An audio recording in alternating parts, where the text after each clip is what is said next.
আমরা সকলেই জানি যে বিষয়ের গুরুত্ব আমরা যত বেশি দেব সেই কাজে আমরা অগ্রসর বেশি হতে পারবো।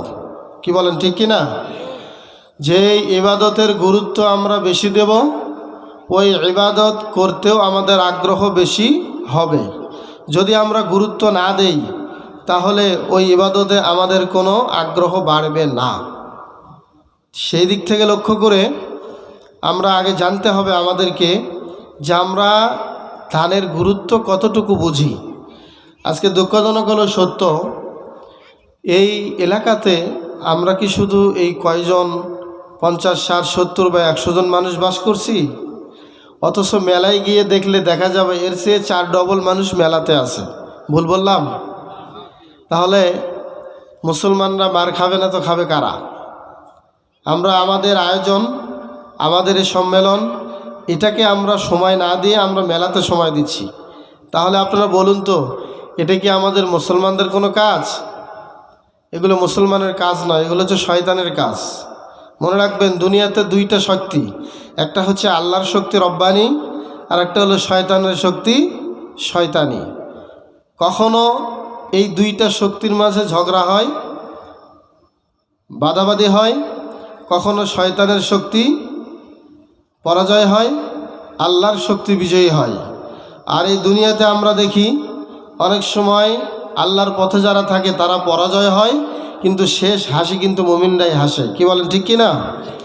তো আমার ভাইয়েরা, আজকে এই মাহফিলের সামিয়ানার নিচে যারা বসা আছি, আমাদের চতুর্দিক থেকে আমাদেরকে ফেরেশতারা নিয়ে ঘিরে বসে আছেন এবং আমাদের জন্য আল্লাহর কাছে ক্ষমা প্রার্থনা করতেছেন। বলেন আলহামদুলিল্লাহ। এর জন্য আমরা খুশি না বাজার? অল্প না বেশি? এই জন্য জোরে বলেন আলহামদুলিল্লাহ। এর পরপরেই আমাদেরকে গুরুত্ব দিতে হবে প্রত্যেকটা কথা। এখান থেকে কি বলা হয় এটাকে শুনব, জানব এবং আমলে বাস্তবায়ন করার চেষ্টা করব। আচ্ছা, আমি আপনাদেরকে প্রশ্ন করি, দুনিয়াতে একদিন আমরা ছিলাম না, এটা কি সত্য না মিথ্যা? আমরা এখানে যারা আছি একদিন কিন্তু কেউ দুনিয়াতে ছিলাম না, কিন্তু আবার এমন এক সময় আসবে, ওই সময়ে আমরা আবার কেউ দুনিয়াতে থাকব না।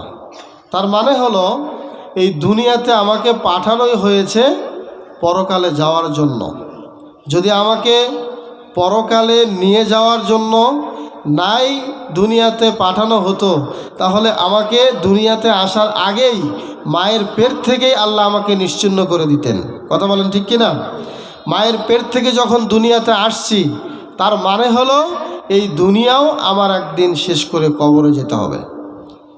আমার ভাইয়েরা, ইমাম গাজ্জালি রহমাতুল্লাহি আলাইহি মূল্যবান একটি কথা বলেছেন। তিনি কথা বলতে গিয়ে তিনি বলেছেন, একজন মানুষ একটি নয় 6টি জগৎ ভ্রমণ করে। একজন মানুষ 6টি জগৎ ভ্রমণ করে। 1 নাম্বার জগৎ হলো আলামে আরওয়া, 2 নাম্বার জগৎ হলো আলামে আজসাম, 3 নাম্বার জগৎ হলো আলামে দুনিয়া, 4 নাম্বার জগৎ হলো আলামে বারজাক, 5 নাম্বার জগৎ হলো আলামে ইয়াউমাল কিয়ামা, 6 নাম্বার জগৎ হলো আলামে আখিরা। এই আলামে আখিরার 2টি গ্রুপ, একটি গ্রুপের নাম হলো জান্নাত আর একটি গ্রুপের নাম হলো জাহান্নাম। 6টি গ্রুপের মধ্যে আমরা এখন বর্তমানে যে জগতে আছি, যে কয় নাম্বারের জগতে আছি, এই জগৎটি হলো সিরিয়ালে 3 নাম্বার। তার মানে আমরা 2টি জগৎ পার করে আসছি। আমরা শুধু দুনিয়াতেই প্রথম জগৎ, এইটা ভুল ধারণা। এর আগেও আমরা আল্লাহর কাছ থেকে 2টা জগৎ পার করে আসছি। বলেন সুবহানাল্লাহ। 2টা জগৎ কি কি? 1 নাম্বার জগৎ হলো আলামে আরওয়া, রূহের জগৎ।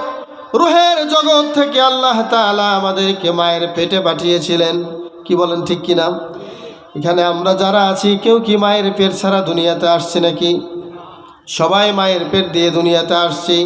প্রথমে রূহের জগৎ থেকে মায়ের পেটে আল্লাহ পাঠাইলেন, তার মানে রুহের জগতে আমাদের শেষ ঠিকানা হয় নাই। দুনিয়ার জগতে আমাদেরকে পাঠানোর জন্য দুইটা জগৎকে অতিক্রম করে আল্লাহ তাবারক ওয়া তাআলা দুনিয়ার জগতে আমাদেরকে পাঠিয়েছেন। আমি আপনাদেরকে প্রশ্ন করি, রুহের জগতে আমরা ছিলাম নাকি ছিলাম না? সবাই বলেন নাই। রুহের জগতে আমরা ছিলাম কি ছিলাম না?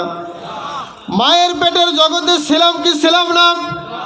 দুইটা জগতে আমরা ছিলাম, এখন নাই, সেখান থেকে দুনিয়ার জগতে চলে আসছি।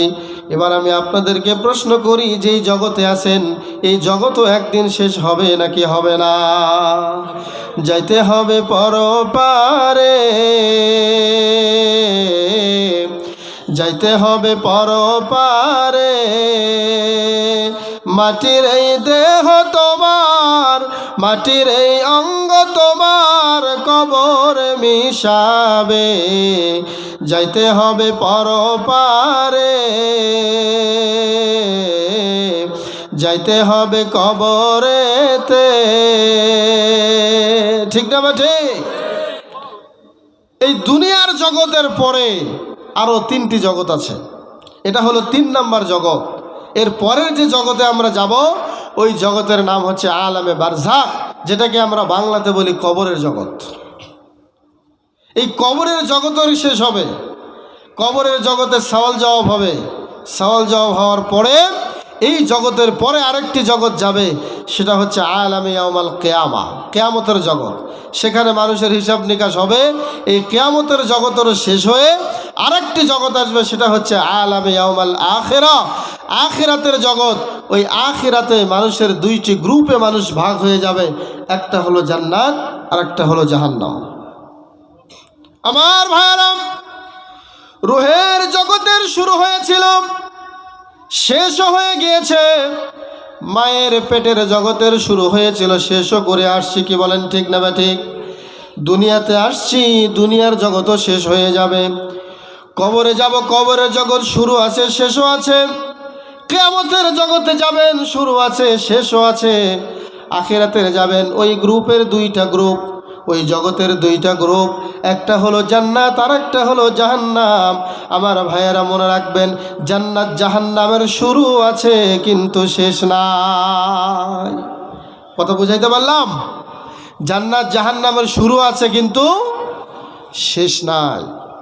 তাহলে যেই জগতের শুরু আছে শেষ নাই, ওই জগতের জন্য আমাদের প্রস্তুতির দরকার আছে নাকি নাই?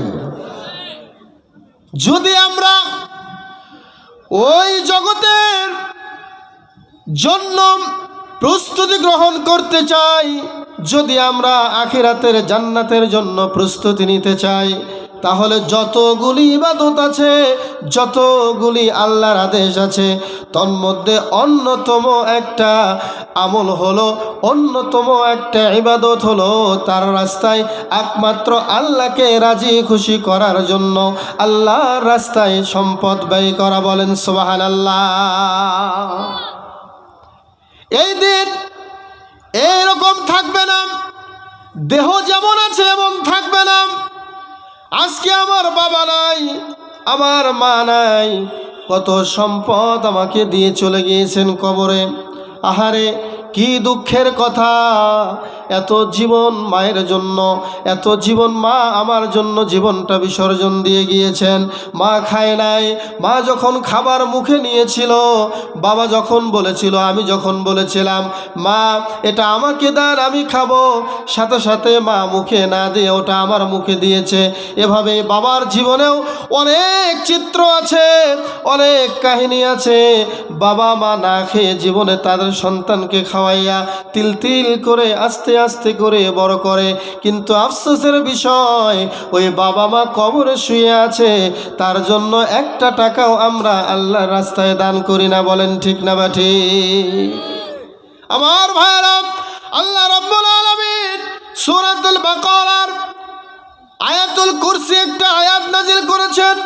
এই আয়াতের আগের আয়াতে আল্লাহ তাআলা সুন্দর করে এমন একটা দিনের কথা বলেছেন, ওই দিন আসার আগে আমাদেরকে দান করতে বলেছেন। আল্লাহ আমাদেরকে সাবধান করেছেন, হে আমার গোলামেরা, হে আমার বান্দারা, যদি তোমরা ওই দিন আসার আগে খরচ করতে পারো তোমরা সৌভাগ্যবান। যদি তোমরা ওই দিন আসার আগে খরচ না করতে পারো তাহলে মনে রেখো ওই দিন তোমাদেরকে কেউ ধ্বংস থেকে বাঁচাতে পারবে না। বলেন নাউজুবিল্লাহ। আল্লাহ পাক বলেছেন, আউযু বিল্লাহি মিনাশ শাইতানির রাজিম। ইয়া আইয়ুহাল্লাযীনা আমানু আনফিকু মিম্মা রাযাকনাকুম মিন ক্বাবলি আন ইয়াতিয়া ইয়াউমুল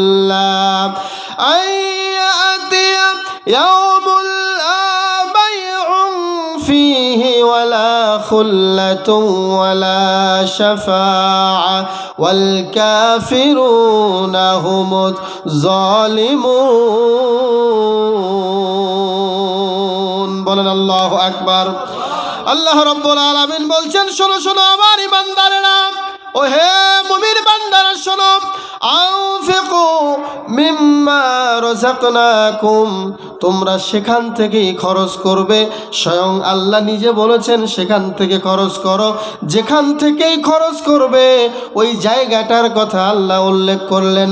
ওই জায়গাটা হলো মিম্মা রাযাকনাকুম, আমি আল্লাহ তোমাদেরকে যে রিজিক দিয়েছি, তোমরা যা পেয়েছো, যা অর্জন করেছো, যা কামাই করেছো, এগুলো তোমাদের কামাই নয়, এগুলো আমি আল্লাহ তাআলার পক্ষ থেকে তোমাদেরকে দেওয়া। বলেন ঠিক না বেঠিক?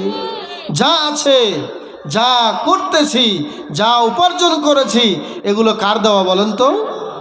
আল্লাহর দেওয়া নাকি বাপদাদার সম্পত্তি? আল্লাহর দেওয়া।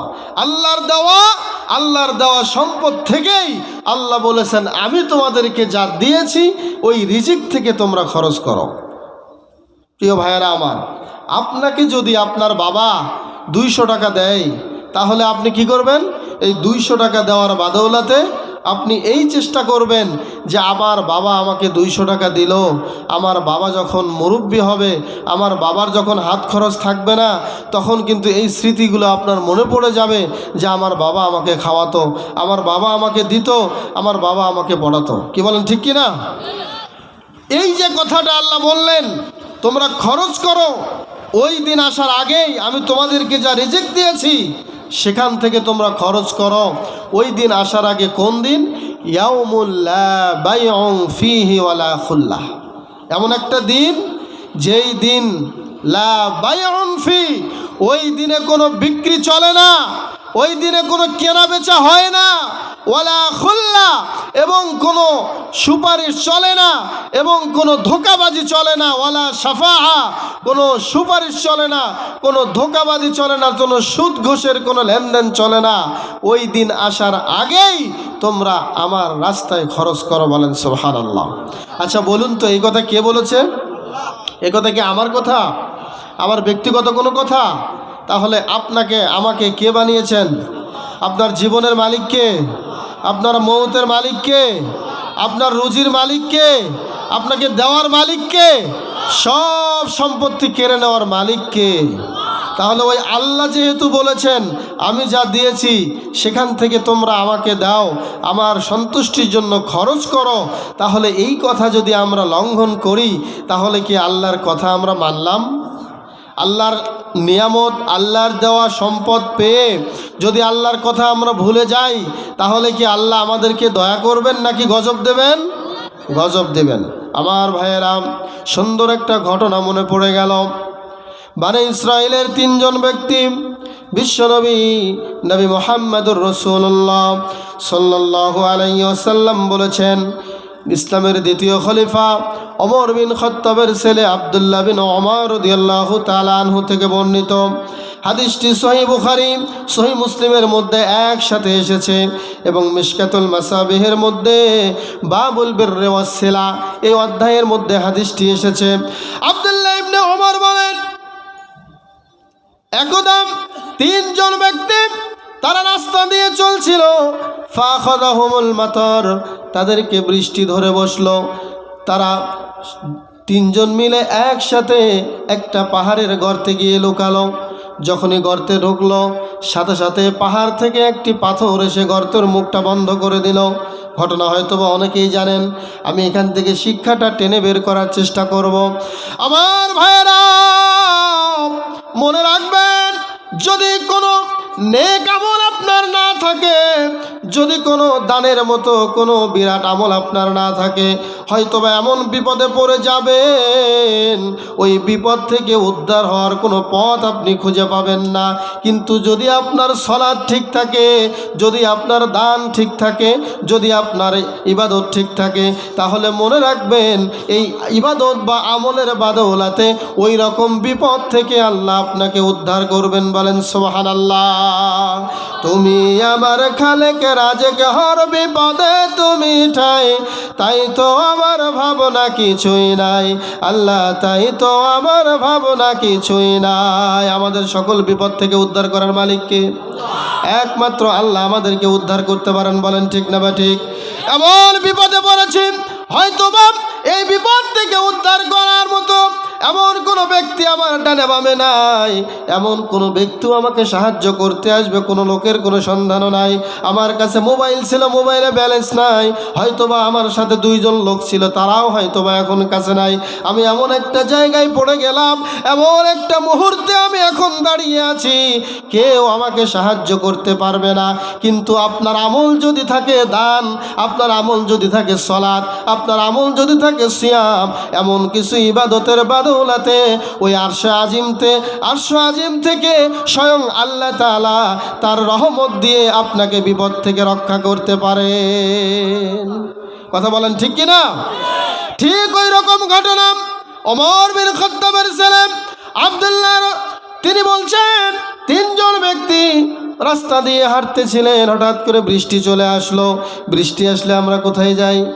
হয়তোবা একটা আশ্রয় জায়গায় যাই, যেখানে একটু আশ্রয় পাবো, বৃষ্টি তুফান আমার শরীরে লাগবে না। হয়তোবা আশপাশে কোনো ঘর ফাঁকা থাকলে অথবা কোনো বিল্ডিংয়ের বারান্দা থাকলে আমরা গিয়ে দাঁড়াই। কি বলেন ঠিক কিনা? আব্দুল্লাহ বিন ওমর বলছেন, এই তিনজনে গিয়ে একটা গর্তে ঢুকলো। গর্ত ছাড়া এই বৃষ্টি থেকে পরিত্রাণের কোনো উপায় তাদের ছিল না। হঠাৎ করে এই গর্তের মুখে পাহাড় থেকে একটা পাথর এসে মুখটা বন্ধ করে দিল। তিনজন বিপদে পড়ে গেল। আসমান চোখে দেখে না, চোখ দিয়ে আর দুনিয়ার কিছু দেখতে পাচ্ছে না, রাস্তা বন্ধ হয়ে গেল। এখন তিনজন মনে করছেন কিভাবে আমরা এখান থেকে বের হতে পারবো। একজন আরেকজনকে জিজ্ঞাসা করতে শুরু করলো, হে ভাই, কি আমল আছে আমাদের, কি আমরা আমল করছি, এমন কোন আমল যদি আমাদের থেকে থাকে, ওই আমলের কথা আল্লাহর কাছে আমরা বলতে থাকি। আল্লাহর কাছে হয়তোবা আমাদের ওই আমলের কথা বললে অবশ্যই আল্লাহ আমাদেরকে পরিত্রাণ দিতে পারেন। কথা বলেন ঠিক না ব্যাঠি? আমার ভাইরাম, আব্দুল্লাহ বিন ওমর বলছেন, তিনজনে এবার বলা বলি শুরু করলো, কেমনে এই গর্ত থেকে বের হতে পারবো। প্রথমেই ওই তিনজন ব্যক্তির মধ্যে একজন বলল, হায় আল্লাহ, আমার দুইজন বৃদ্ধ বাবা মা ছিল, আমি ছিলাম রাখাল, ছাগল চড়াইতাম, মেষ চড়াইতাম, আমি আমার অনেক দূরে যেতাম বন্দে।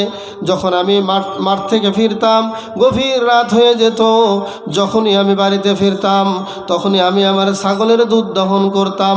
আল্লাহ, ওই ছাগলের দুধ দহন করে আমি আমার বাবা মাকে খাওয়াইতাম। ও আল্লাহ, হঠাৎ একদিন ছাগল চড়াই আনতে আমার দেরি হয়ে গেল। আমি এসে দেখি আমার বাবা মা ঘুমিয়ে পড়েছে। আমি ছাগলের দুধ দহন করলাম, বাবা মায়ের কাছে আসলাম, এসে দেখি বাবা মা দুইজনেই ঘুমিয়ে পড়েছেন। এমন অবস্থায় আমার ছেলেমেয়েরা আমার পায়ের কাছে এসে হামাগুড়ি দিয়ে পড়তেছিল আর বলছিল, বাবা আমাদেরকে দাও, আমরা দুধ দহন করব, আমরা দুধ ভক্ষণ করব। আমি বলছিলাম, না রে না, আমার মা বাবাকে না খাওয়ানো পর্যন্ত তোমাদেরকে খাওয়াবো না। ও আল্লাহ, আকাশ পক্ষ থেকে আরশের মালিক তুমি আল্লাহ তো জানো। হে আল্লাহ, আমি আমার ওই ছেলে মেয়েদের মেয়েদেরকে আমার পায়ের নিচে রেখেও আমি আমার ছেলে মেয়েদেরকে খাইতে দেই নাই। আমার মা বাবার মাথার শিওরে দাঁড়িয়ে আমি গ্লাসটা দাঁড়িয়ে নিয়েছিলাম। আমি ততক্ষণ দাঁড়িয়েছিলাম যতক্ষণ পর্যন্ত ফজরের আজান হয় নাই। ও আল্লাহ, এই ফজর পর্যন্ত মা বাবাকে না খাওয়ানো পর্যন্ত আমি আমার সন্তানকে খাওয়াই নাই। হে আল্লাহ, ফাইন কুনতা তাআলামু ইন্নী ফাআলতু যালিকা ইবতিগা মারযাতিক। হে আল্লাহ, আপনি যদি জেনে থাকেন এই আমলটি আমি করেছিলাম আপনাকে সন্তুষ্ট করার জন্য, আমার বাবা মাকে সন্তুষ্ট করে আপনাকে রাজি খুশি করার জন্য এই কাজটি আমি করেছি, যদি আপনি এটা জেনে থাকেন তাহলে এই আমলটুকুর বাদৌলাতে এই গর্তের মুখ থেকে পাথরটা একটু সরাইয়া দেন। সুবহানাল্লাহ। প্রথম একটা আমলের কথা বললেন। বাবা মাকে খাওয়াইতেন, সন্তানকে পরে খাওয়াতেন। আগে কাকে খাওয়াতেন? বাবা মাকে। কিন্তু আজকাল দুঃখজনক হলেও সত্য, বাবা মাকে খাওয়ানো দূরের কথা, সন্তানের জন্য ফল ফ্রুটের অভাব নাই, শ্বশুর শাশুড়ি আসলে ফলমূলের অভাব নাই, নিজের বন্ধু বান্ধবদের সাথে 500, 1000 টাকা, 2000, 10,000 টাকা ভাঙলেও কোনো সমস্যা নাই। কিন্তু বুড়ি মা বাবা যদি বলে, বাবা আমি একটা আনার খাবো, বাবা আমি একটা ডালিম খাবো, বাবা আমার জন্য একটি মালটা নিয়ে এসো রে বাবা, তাহলে মনে হয় ওই সন্তানের অন্তরে যেমন আঘাত লাগে আর মনে হয় তার সমস্ত টাকা খরচ হয়ে যাবে। বলেন নাউজুবিল্লাহ। মা বাবারও কথা মতো চলে না যারা, মা বাবার কথা মতো চলে না যারা, আল্লাহ তাআলার রহমত পাবে না তারা। হায়রে আল্লাহ তাআলার রহমত পাবে না তারা। মা বাবাকে কষ্ট দিলে আল্লাহ তাআলার আরশ কাঁপে। ঠিক না বা ঠিক? মা বাবাকে দুঃখ দিলে আল্লাহ তাআলার আরশ কাঁপে। জান্নাতের আশা থাকিলে দুঃখ দিও না, জান্নাতের আশা থাকিলে কষ্ট দিও না, আল্লাহ তাআলার রহমত পাবে না তারা। হায়রে আল্লাহ তাআলার রহমত পাবে না তারা। আমার ভাইরা, ওই লোকটি বলেছিল, আল্লাহ আমি আমার মা বাবাকে না খাওয়ানো পর্যন্ত আমি আমার সন্তানদেরকে খাওয়াইতাম না। ও আল্লাহ, এটা যদি আপনার কাছে ভালো মনে হয়, হে আল্লাহ অতি দ্রুত আমাদের সামন থেকে একটু খুলিয়ে দাও। বিশ্বনবী বলেছেন, ফররাজাল্লাহু আনহু ফুরজাতান ইউরা বিহাস সামা। একটু পাথরটা অল্প একটু আল্লাহ সরে দিলেন, শুধু একটু একটু করে আসমান দেখা যাচ্ছিল, কিন্তু ওইটুকু জায়গা দিয়ে তারা ওই গর্ত থেকে বের হওয়ার মতো সুযোগ তাদের ছিল না। একটু খুলে গেল, পাথরটা কিন্তু পুরো সরে নাই, তাদের বের হওয়ার মতো এখনো সুযোগ আসে নাই। ওয়াকাল আস-সানি, দ্বিতীয় ব্যক্তি বললাম, হায় আল্লাহ তাআলা, আমার একজন চাচাতো বোন ছিল, অনেক সুন্দরী, আমি তার প্রেমে আসক্ত ছিলাম। আল্লাহ, আমার চাচাতো বোনের সাথে আমি কুভাষণা পূরণ করতে চেয়েছিলাম। 100 দিনারের কথা বলেছিল, আমি 100 দিনারই জোগাড় করেছিলাম। যখন আমি চাচাতো বোনের সাথে মেলামেশায় লিপ্ত হওয়ার জন্য যাচ্ছিলাম, এক পর্যায়ে চাচাতো বোনকে আমি শুয়েও দিয়েছিলাম। আল্লাহ, তখনই আমার বোনটা আমাকে বলেছিল, ইয়া আব্দাল্লাহ ইত্তাকিল্লাহ, হে আল্লাহর বান্দা তুমি আল্লাহকে ভয় করো। যখনই আমার চাচাতো বোন, হে আল্লাহ তুমি জানো, যখনই আমার চাচাতো বোন তোমাকে ভয় করার কথা আমার দিলে স্মরণ করে দিল, সাথে সাথে আমি আমার চাচাতো বোন থেকে ফিরে আসলাম। হে আল্লাহ, যদি আপনি জানেন এই কাজটি আপনার ভয়ে করেছি, যদি আপনি জানেন এই কাজটি আপনার সন্তুষ্টির জন্য করেছিলাম, হে আল্লাহ, তাহলে আর কিছু এই পাথরটা গর্ত থেকে সরিয়ে দেন। বলেন সুবহানাল্লাহ। যাদের হৃদয়ে আছে আল্লাহর ভয়, তারা কভু পথ ভুলে যায় না।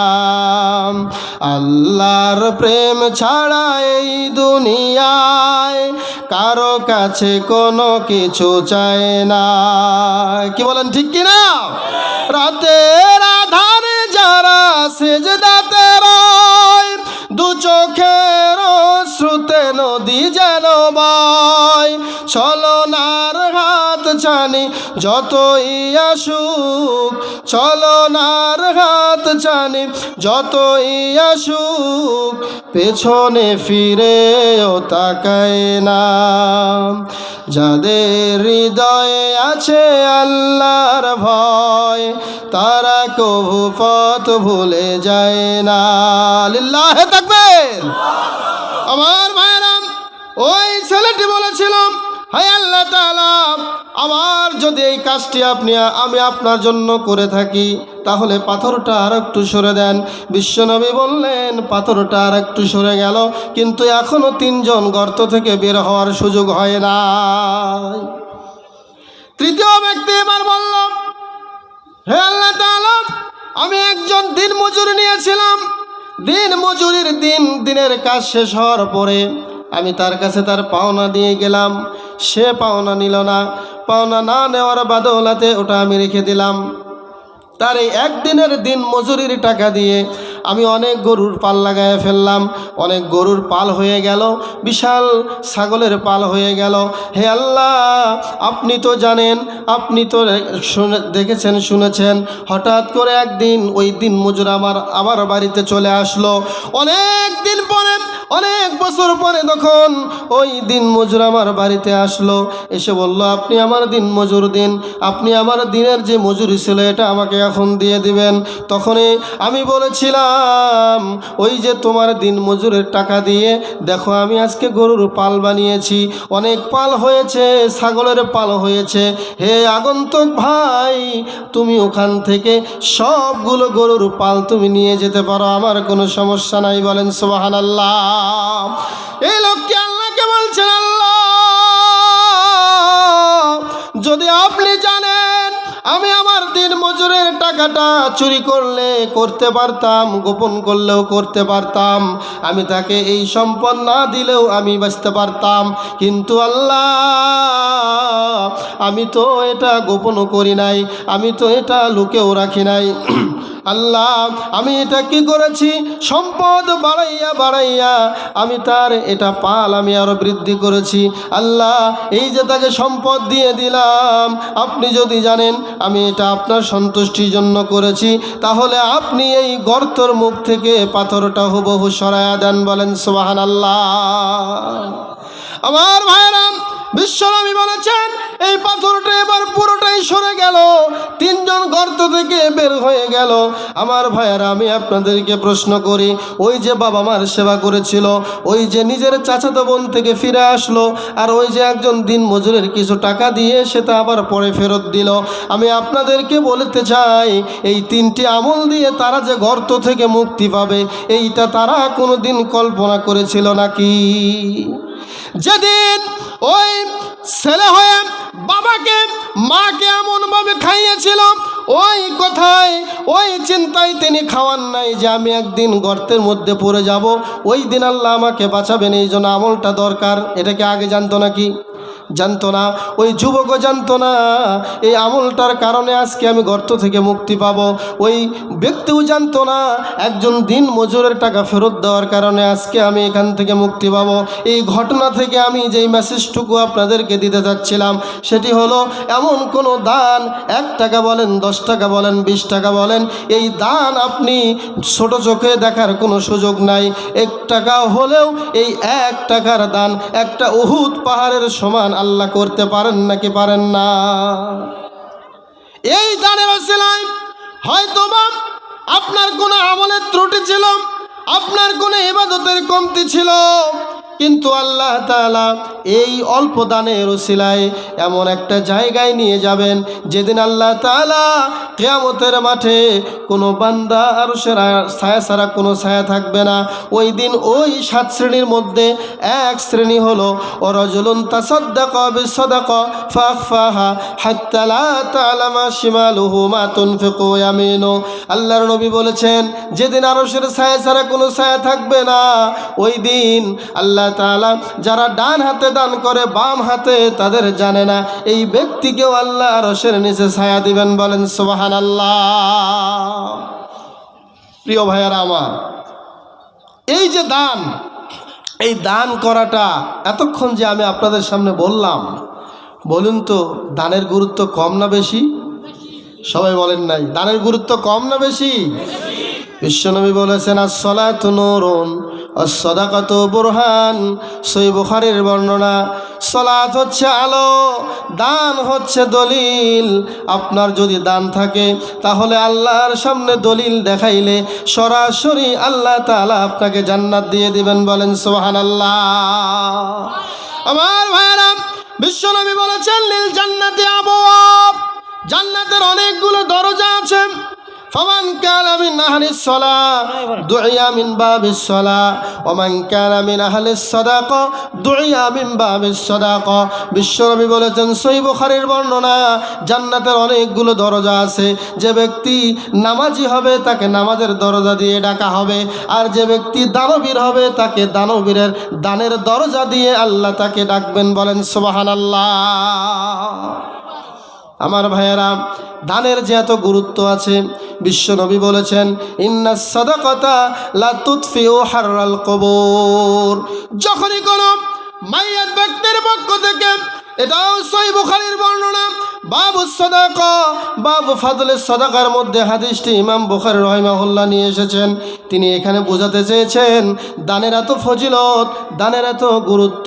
আপনার বাবা আজকে দুনিয়ায় নাই, আপনার মা দুনিয়ায় নাই, আপনার দাদা দাদি দুনিয়ায় নাই, আপনার দাদার পক্ষ থেকে 5,000 টাকা, আপনার দাদির পক্ষ থেকে 5,000 টাকা, অথবা সাধ্য অনুযায়ী যেটাই আপনার ক্ষমতা তৌফিকে গোলাই দিলেন। বিশ্বনবী বলেছেন দান করতে দেরি, যার পক্ষ থেকে দান করা হলো ওই ব্যক্তির যদি কবরের আযাব হতে থাকে, দানের সাথে সাথে তার কবরের আযাব আল্লাহ মাফ করে দিবেন। বলেন সুবহানাল্লাহ। এই জন্য যাদের বাবা মা দুনিয়ায় নাই, যাদের দাদা দাদি দুনিয়ায় নাই, যাদের ভাই ব্রাদার দুনিয়ায় নাই, তারা আজকে আমাদের কাছে কোনো কিছুই চায় না।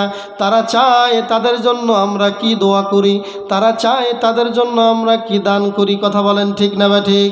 কবরেতে আসে যারা শুধুই দোয়া চায় তারা, কবরেতে আসেন যারা শুধুই সাদাকা চায় তারা, দান সাদাকা সারা কিছু চায় না। আমি অন্ধকার কবরে আছি বড় বিপদে, বাহিরের মানুষ কাজে লাগে না।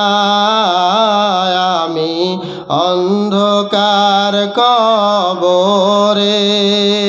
আমার ভাইয়েরা, আপনি আমি এখানে বেঁচে আছি, এখন বেঁচে আছি, হয়তোবা আগামীকাল আর নাও থাকতে পারি। কথা বলেন ঠিক কি না?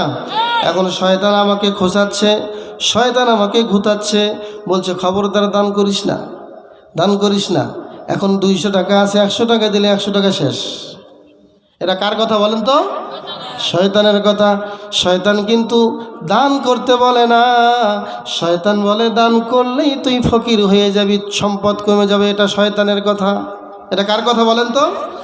কিন্তু আল্লাহ বলছেন তুমি দান করো, তোমার সম্পদ, এই সম্পদ আর আটকে থাকবে না। এই সম্পদ আমি আল্লাহ ডান হাতে গ্রহণ করব। বিশ্বনবী হাদিসে বলেছেন, হাদিসে কুদসির মধ্যে আল্লাহ তাআলা বলেন যখন কেউ সম্পদ দান করে, সাথে সাথে আল্লাহ তার ডান হাত দিয়ে সম্পদটা গ্রহণ করেন। গ্রহণ করে এটা আস্তে আস্তে লালন পালন করতে করতে আল্লাহ তাআলা এটা উহুদ পাহাড়ের সমান বানায় দেন। বলেন সুবহানাল্লাহ। আপনারা জানেন আব্দুল উজ্জা নামে একজন সাহাবী ছিলেন, তাবুক যুদ্ধের জন্য কালেকশন হচ্ছিল, অনেক সাহাবী এসে দান করতেছিল। আবু বকর রাদিয়াল্লাহু তাআলা আনহু দান করলেন, ওমর দান করলেন, উসমান দান করলেন, সবাই দান করলেন।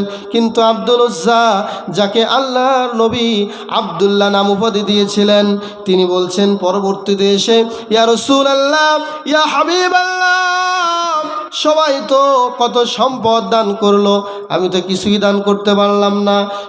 শুধুমাত্র আপনার কাছে একটা দাবি, আপনি আমার জন্য দোয়া করবেন, এই তাবুকের যুদ্ধে গিয়ে আমি আব্দুল্লাহ যেন শহীদ হয়ে যেতে পারি। বলেন সুবহানাল্লাহ।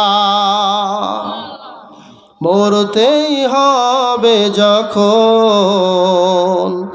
শহীদি মরণ দিও আমাকে।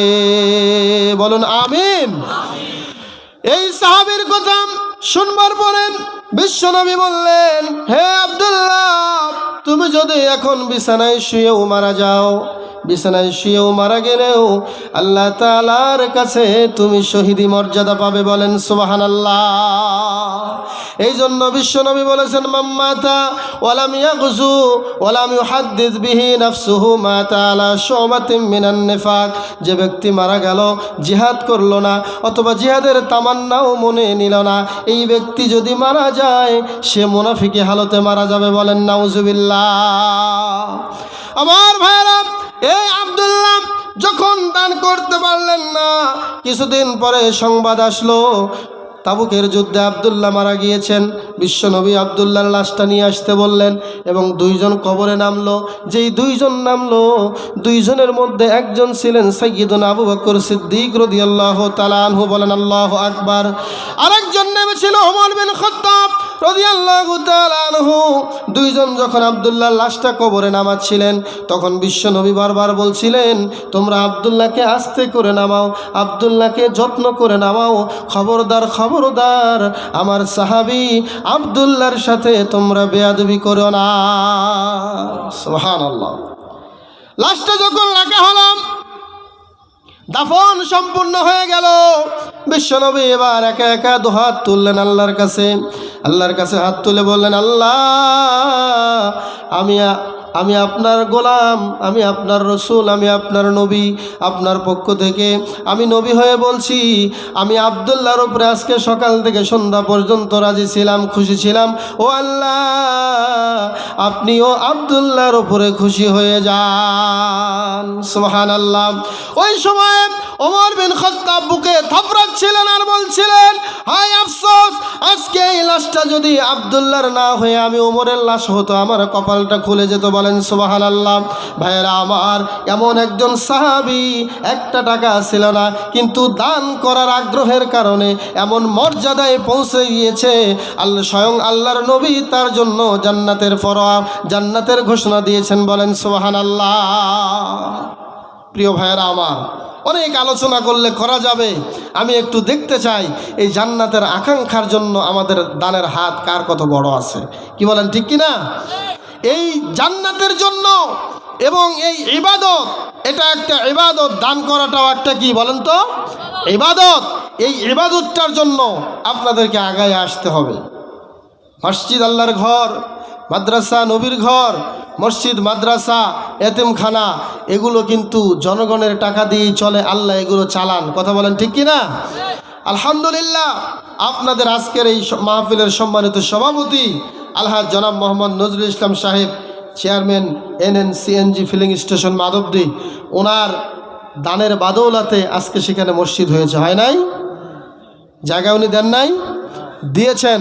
আল্লাহর নবী বলেছেন, মান বানা লিল্লাহি মাসজিদান বানাল্লাহু লাহু বাইতান ফিল জান্নাহ। যে ব্যক্তি আল্লাহকে রাজি খুশি করার জন্য মসজিদ নির্মাণ করলো, স্বয়ং আল্লাহ তার জন্য জান্নাতে একটা প্রাসাদ নির্মাণ করেন। বলেন সুবহানাল্লাহ। সাহাবীরা বললেন, ইয়া রাসূলুল্লাহ, আমাদের তো সম্পদ তো নাই, একটা মসজিদ পুরো কিভাবে করব? বিশ্বনবী বললেন, একটা কথা তো মাফহাসিন, তার মানে হলো একটা ইট সমমান টাকা, একটা ইটের সমমান টাকাও যদি কেউ দান করে, ওই ব্যক্তির জন্য আল্লাহ জান্নাত দান করবেন। বলেন সুবহানাল্লাহ। ওই ব্যক্তির জন্য জান্নাতে অট্টালিকা তৈরি করবেন। তাহলে এবার আমরা বলি, জান্নাত চাই নাকি চাই না? কে কে চাই হাত তুলি। জান্নাত চাই নাকি চাই না? জোরে বলেন লিল্লাহে তাকবীর। হাত নামান। আল্লাহ আমাদের জান্নাতের জন্য আমাদের হাতগুলি কবুল করে নিক, পড়ে আমিন। এই জন্য জান্নাতে যদি আমরা যেতে চাই তাহলে আমাদেরকে এখন এই মাজলিসে যে আমলটি করতে হবে, আমরা যদি বলি সকলে এখন নামাজ পড়ব, এখন নামাজের দরকার আছে? আমরা যদি বলি এখন তাহাজ্জুদ শুরু করব, এখন কি তাহাজ্জুদের দরকার আছে? খুবই। এখন খুব দরকার কোনটা বলেন তো? টাকার দরকার, দানের দরকার।